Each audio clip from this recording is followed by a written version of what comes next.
আজকের হাইকোর্টের আদেশ শোনার পর আমাদের দল সিদ্ধান্ত নিয়েছে যে আপাতত আমরা স্থগিত রাখবো এবং সরকারকে আগামী 24 ঘন্টা থেকে 48 ঘন্টা পর্যবেক্ষণ করা হবে তারা কি করে এবং তার পরিপ্রেক্ষিতে তাদের যে কর্মকাণ্ড সেটার উপর ভিত্তি করে পরবর্তী কার্যক্রম নির্দেশনা আসবে এবং নেওয়া হবে। আমাদের এই কর্মসূচিগুলোর ফলে চরম জনভোগ সৃষ্টি হয় এবং জনগণ দুর্ভোগে পড়ে, রাস্তায় ঘন্টার পর ঘন্টা ট্রাফিকে তারা আটকিয়ে থাকে এবং নাগরিক বিভিন্ন সেবা থেকে তারা বঞ্চিত হয়। এই যে ঘটনাটি ঘটে সেটার জন্য আমাদের নেতা এবং আমরা দুজনেই ঢাকার সাধারণ জনগণের কাছে আমরা আন্তরিকভাবে ক্ষমা প্রার্থনা করছি। আমাদের নেতৃবৃন্দের সাথে কথা বলে এসেছি, তাই কিছু দিক নির্দেশনামূলক বক্তব্য আপনাদের মাঝে রাখবো, আপনারা শুনবেন।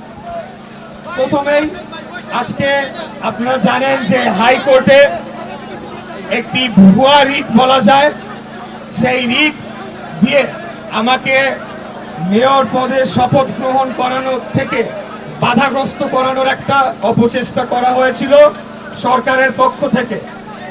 এই বিষয়ে আমাদের দলের মত যে সবশেষে গিয়ে আইনের শাসনের বিজয় হয়েছে, আইনের শাসন প্রতিষ্ঠা হয়েছে এবং যেহেতু আমরা আইনের শাসনের প্রতি শ্রদ্ধাশীল, আমরা আশা রাখব যে বর্তমান অন্তর্বর্তীকালীন সরকার আর একদিনও কালক্ষেপণ না করে অবিলম্বে আদালতের রায় বাস্তবায়ন করার মাধ্যমে তাদের আগামী দিনের এজেন্ডা সেটা জনগণের কাছে ফুটিয়ে তুলে ধরবে। আমাদের নির্দেশনা এরকম যে আজকে যেহেতু আমরা রায়টি পেয়েছি, আমরা এটি নিয়ে কাজ চলছে। যদি আবারও টাল বাহানা করে এই সরকার, আবারও কালক্ষেপণ করে, তাহলে কালকে সকালেই আবার আমরা এখানে এসে ঘেরাও দিব।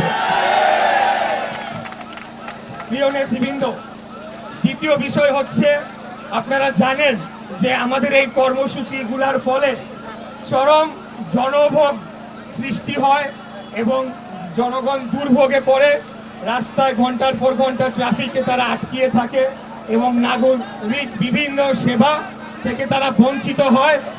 এই যে ঘটনাটি ঘটে সেটার জন্য আমাদের নেতা এবং আমরা দুজনেই ঢাকার সাধারণ জনগণের কাছে আমরা আন্তরিকভাবে ক্ষমা প্রার্থনা করছি। বাংলাদেশের শক্তিশালী থার্মিক স্টিল বার ফেমাস স্টিল লিমিটেড।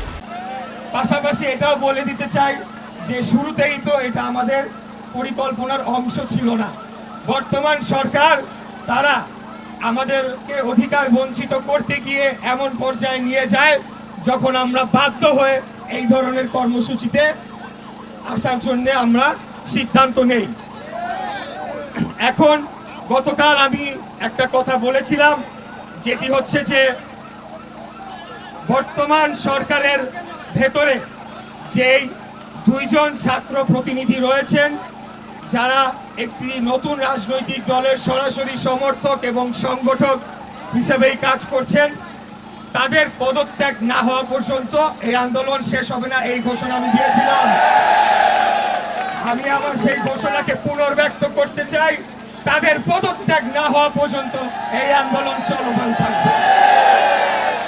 তবে আজকে হাইকোর্টের যেহেতু বাংলাদেশ জাতীয়তাবাদী দল বিএনপি একটি গণতান্ত্রিক, নিয়মতান্ত্রিক এবং আইনের শাসনে বিশ্বাসী রাজনৈতিক দল, আজকের হাইকোর্টের আদেশ শোনার পর আমাদের দল সিদ্ধান্ত নিয়েছে যে আপাতত আমরা স্থগিত রাখবো এবং সরকারকে আগামী 24 ঘন্টা থেকে 48 ঘন্টা পর্যবেক্ষণ করা হবে তারা কি করে এবং তার পরিপ্রেক্ষিতে তাদের যে কর্মকাণ্ড সেটার উপর ভিত্তি করে পরবর্তী কার্যক্রম নির্দেশনা আসবে এবং নেওয়া হবে।